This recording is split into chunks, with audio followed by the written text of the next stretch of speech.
At what point did you know that Emmanuel was going to play, and what you think of the way he tough through that injury?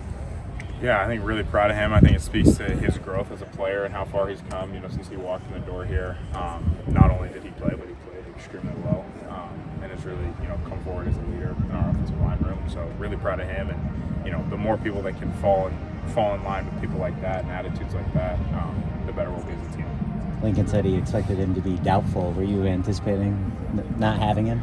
I mean, I try not to, worry in one way or the other. I mean, I think, we have a number of guys that can step up and do the job. Obviously, Eman's been great for us, so we always want him to have him on the field. But I'm trying to get ready for a game. I wasn't I wasn't going to bed thinking about it. But. In what ways has he stepped up as a leader this year? I think just situations like that. I think, his attitude, his work ethic in the weight room, I think really took a jump throughout the offseason. Really started to take, his body seriously, his recovery seriously, and I think just, the overall effort he plays with has really taken a jump as well. If the short week provided challenges, what have you guys done to be able to take advantage of a longer week this week with an extra day? Yeah, and that's not up to me. I'm just out here to execute practice and stuff like that. I'll let the coaches handle the practice plan.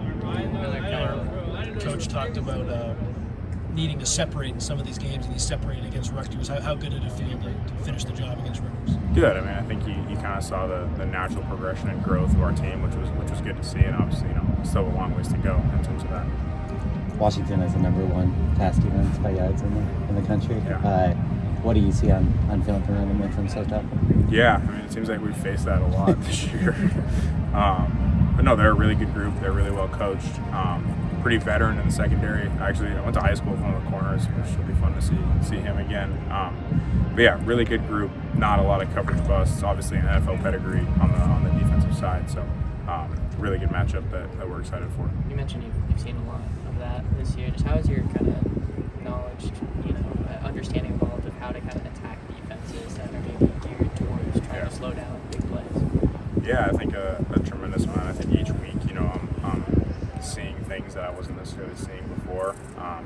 And it might be, little nuances, but I do, catch myself picking up on certain things that I didn't before. And obviously, I think, I could be wrong, but this is the number 4 defense in the Pac-12 and Big Ten, and number 6 defense in the country. So I think that really speaks to, the depth of really good defenses in this conference. And yeah, we've had the opportunity to face a lot of them. I think we're better for it. What do you attribute Kai's breakout these last few weeks to? I think that's just who he is. Obviously he was slowed down a little bit early in the year with the injury versus Michigan, which was unfortunate. We missed him. But I don't think anyone in our building or locker room is surprised at all. I think that's just who he is as a player and who he's going to continue to be. Kyle was talking to us post-game about, time's been hard for him to kind of grapple with, the role so far through this part of the year. But, Lincoln talked about how much he's matured, since he was here a couple years ago. How have you seen that from him and him just kind of work through that this year to kind of stay ready like he did last week? Yeah, definitely. I think, it goes for a very talented receiver room. Like, there's only so many balls that can go around each game. So it's obviously really important for guys to take advantage of their opportunity. I think Kyle did that in the best way possible. And he's going to continue to see more opportunities. He's done a great job. He's really, being the older guy in the room now, which he wasn't before, I think he's taken on that role and really helped those young guys. Just a lot of guys, in that room, it's their first time going through a full season as a guy who's playing a lot. So I think just having his wisdom and perspective in that room has been really helpful. Last week, we talked a lot about the 2 ways the team could respond to the losing streak. What did you see last week in the response? I think we did a good job for the most part. I think we had a great week of preparation. I don't think it was we rolled out there on Saturday and I was like, there's something magical was different, I think it started on Monday of last week and we had a great Monday. And then, attacked those meetings, had really great preparation and went out there and executed well. So I think it's definitely something to build on, but certainly a lot more room to grow.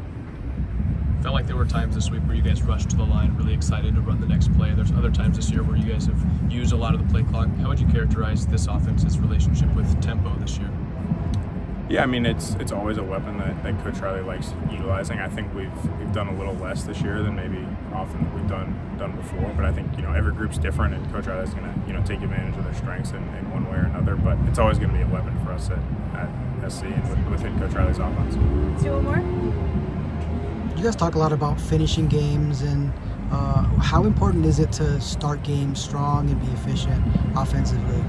Yeah, I mean, it's equally important. You know, that's why it's really important to play a full 4 quarters. You know, if you're not able to do that, you won't win consistently, and we've seen that. So, like I said, you know, last week it hasn't been cookie cutter in terms of the ways in which we've fallen short. It hasn't been, oh, we fell apart at the end, or like continuously, or oh, we started slow continuously. Like, it's kind of been a little bit of a mixed bag. So I think, you know, we've really just seen the importance of having to play a really good 4 quarters of football.